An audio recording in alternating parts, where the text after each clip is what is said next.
नमस्ते दोस्तों, मैं स्वीटी फिरहान आप सभी का trade with Sweety YouTube channel पे स्वागत करती हूँ। यहाँ पर निफ्टी 50 का learning video, analysis video and prediction video one day before upload करती हूँ। आज की वीडियो में हम लोग यूएस मार्केट के बारे में जानेंगे, एफआईज एंड डीआईज की बाइंग एंड सेलिंग डेटा के बारे में जानेंगे। साथ ही साथ हम index options and index futures के बाइंग एंड सेलिंग डेटा के बारे में जानेंगे, न्यूज़ के बारे में जानेंगे। साथ ही साथ आज जो मार्केट में गिरावट आई है वो क्यों आई है, उस न्यूज़ के बारे में जानेंगे, उसके रीजंस के बारे में जानेंगे। हम लोग किस तरीके से आज मार्केट में काम किए इसके बारे में जानेंगे। साथ ही साथ हम 25 जुलाई को किस तरीके से काम कर सकते हैं इसके बारे में जानेंगे। सबसे पहले जानते हैं यूएस मार्केट के बारे में, जो कि 180 पॉइंट नेगेटिव है। अब जानते हैं एफआईज एंड डीआईज के बाइंग एंड सेलिंग डेटा के बारे में। एफआईज ने 2133 करोड़ की सेलिंग की है, वहीं डीआईज ने 2617 करोड़ की बाइंग की है। ये जो 24 जुलाई को की, अब 23 जुलाई को इंडेक्स फ्यूचर्स में 760 करोड़ की बाइंग की है एफआईज ने। वहीं इंडेक्स ऑप्शंस में 1557 करोड़ की सेलिंग की है एफआईज ने। अब जानते हैं जो ट्रेड डील होने वाला था, जो नरेंद्र मोदी जी जो गए थे यूके में, उससे मार्केट में क्या इम्पैक्ट पड़ रहा है और ट्रेड डील किस तरीके से हुआ है उसके बारे में जानते हैं। ट्रेड डील जो पिछले वीडियो में मैं बताई थी, एफटीए का जो डील है वो साइन हो गया है, जिससे हम लोग को इसका इम्पैक्ट जो है टेक्सटाइल सेक्टर में, लेदर सेक्टर में, फुटवेयर सेक्टर्स में दिखेंगे, जिससे हम लोग को यहाँ पर एक ग्रोथ दिखेगा इस डील के कारण। ये है न्यूज़। और रिजल्ट से देखा जाए तो रिजल्ट जो है आज बजाज फाइनेंस का रिजल्ट है, जिससे उतना मार्केट में इम्पैक्ट नहीं पड़ेगा। अब जानते हैं आज मार्केट में गिरावट क्यों आया है।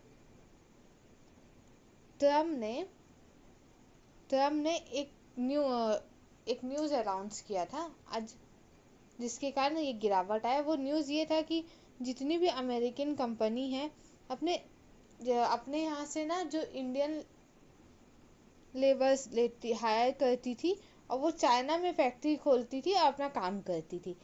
अब क्या होगा कि अमेरिका में ही कंपनी खुलेगी, वहीं के लोग रहेंगे और काम करेंगे उस कंपनी में, उन लोगों को हायर करके काम करेगी, जिसके कारण मार्केट में इम्पैक्ट पड़ा और मार्केट में गिरावट देखने को मिली हम लोग को, जिसके कारण हम लोग टीसीएस, इन्फोसिस और टेक महिंद्रा जैसे कंपनियों में इम्पैक्ट देखने को मिला। इसका इम्पैक्ट ना निफ्टी 50 में पड़ा।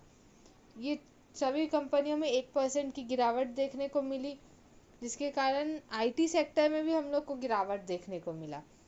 और ये सब सेक्टर्स के कारण हम लोग को निफ्टी 50 में भी इम्पैक्ट देखने को मिला। कल भी हम लोग को ये न्यूज़ के कारण इम्पैक्ट अगर आईटी सेक्टर में ज़्यादा पड़ता है, या टीसीएस, इन्फोसिस और टेक महिंद्रा जैसे स्टॉक्स में अगर गिरावट होता है कल, तो हम लोग को फिर इम्पैक्ट देखने को मिल सकता है निफ्टी 50 में। ये सब न्यूज़ के कारण मार्केट में आज अचानक न्यूज़ आ गया, जिसके कारण मार्केट में इम्पैक्ट पड़ा है और गिरावट देखने को मिला निफ्टी 50 में। अब जानते हैं कि हम लोग आज कितने पॉइंट मिले निफ्टी 50 में, जो मैं पिछले वीडियो में बता के गई थी उस हिसाब से। निफ्टी 50 में मैं जैसे बताई थी 25,250 से बार बार मार्केट गिर रहा है, तो अगर यहाँ से गिरता है तो हम लोग को डाउन साइड में देखने को मिल सकता है। तो यहाँ से हम लोग को 250 पॉइंट मिले हैं डाउन साइड में। वहीं पर मैं सेंसेक्स में बताई थी 82,800 से गिरावट आ सकता है, तो वहाँ से 500 पॉइंट का गिरावट डाउन साइड में देखने को मिला है। अब जानते हैं कि हम लोग कल किस तरीके से काम कर सकते हैं निफ्टी 50 में। निफ्टी 50 में कल हमारा पहला रेजिस्टेंस है 25,250 का, सेकेंड रेजिस्टेंस है 25,180 का।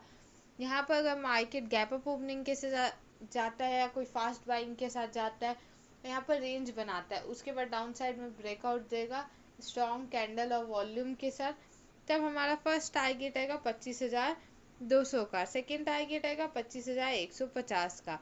थर्ड टारगेट आएगा 25,100 का। फोर्थ टारगेट आएगा 25,050 का। लास्ट टारगेट आएगा 25,000 का, जिससे मार्केट बार बार सपोर्ट लेके अपसाइड जा रहा है। यहाँ पर हम लोग 25,300 का पुट ऑप्शन बाय करेंगे डाउन साइड के लिए। अब जानते हैं हम अपसाइड किस तरीके से काम कर सकते हैं। अगर 25,000 तक आ जाता है और यहाँ पर कोई रिवर्सल कैंडल बनाता है या कोई रेंज बनाता है, उसके बाद अपसाइड में ब्रेकआउट देगा, तब हम लोग ट्रेड ले सकते हैं, जिसमें हमारा फर्स्ट टारगेट आएगा 25,100 का।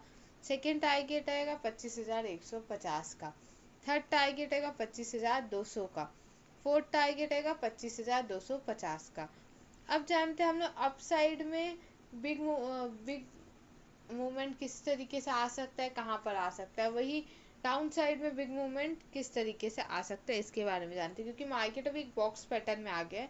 बॉक्स पैटर्न का अप साइड में ब्रेकआउट देगा तब हमें अच्छे ट्रेड मिलेंगे, अच्छे टारगेट वाले ट्रेड मिलेंगे, और डाउन साइड में भी ट्रेड मिलेंगे। जो हमारा ऊपर का रेजिस्टेंस है 25,250 का है।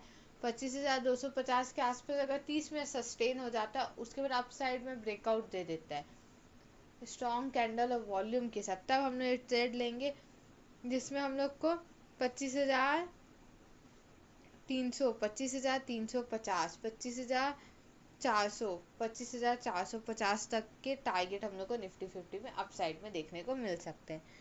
वही अगर डाउन साइड में ब्रेकआउट हो जाता है तो 25,000 से बार बार मार्केट सपोर्ट लेके अपसाइड चले जा रहा है। अगर यहाँ पर रेंज बना देता है 30 मिनट और डाउन साइड में अगर ब्रेकआउट दे देता है या गैप अप ओपनिंग हो जाता है, तो हम लोग को डाउन साइड में देखने को मिल सकता है।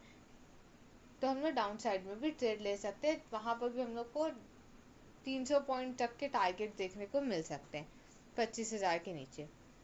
अब जानते हैं हम सिंसेक्स में किस तरीके से काम कर सकते हैं, और सिंसेक्स में आज हम किस तरीके से काम किए इसके बारे में भी जानते हैं। सिंसेक्स में मैं जैसे पिछले वीडियो में बताई थी 82,800 के नीचे सेलिंग होगी, तो वहां पर हम लोग को 500 पॉइंट डाउन साइड में देखने को मिला सिंसेक्स में। अब जानते हैं हम कल किस तरीके से सिंसेक्स में काम कर सकते हैं। सिंसेक्स में अगर 82,000 के आसपास कोई रेंज बनाता है और उसके बाद उसका ब्रेकआउट अप साइड में देता है स्ट्रॉन्ग कैंडल के साथ, तब हम लोग ट्रेड लेंगे, जिसमें हमारा फर्स्ट टारगेट आएगा 82,200 का। सेकेंड टारगेट आएगा 82,400 का। थर्ड टारगेट आएगा 82,600 का। फोर्थ टारगेट आएगा 82,800 का, जिसमें हम लोग 82,300 का कॉल ऑप्शन लेंगे अप साइड के लिए। अब जानते हैं हम लोग डाउन साइड में किस तरीके से काम कर सकते हैं सिंसेक्स में। अगर 82,800 के आसपास गैप अप ओपनिंग हो जाती है या कोई फास्ट बाइंग आ जाती है और यहाँ पर थोड़े सस्टेन होता है और उसके बाद कोई रिवर्सल कैंडल बनाता है और डाउन साइड में ब्रेकआउट दे देता है, तब हम लोग ये देखेंगे कि हमारा फर्स्ट टारगेट आएगा 82,600 का। सेकेंड टारगेट आएगा 82,400 का। थर्ड टारगेट आएगा 82,200 का। फोर्थ टारगेट आएगा 82,000 का, जहाँ पर हम लोग 82,800 का पुट ऑप्शन बाय करेंगे डाउन साइड के लिए। अब जानते हैं हमारी फ्रेश बाइंग कहाँ पर होगी सिंसेक्स में। फ्रेश बाइंग जो फ्रेश सेलिंग जो हमारी होगी वो 82,000 के नीचे होगी।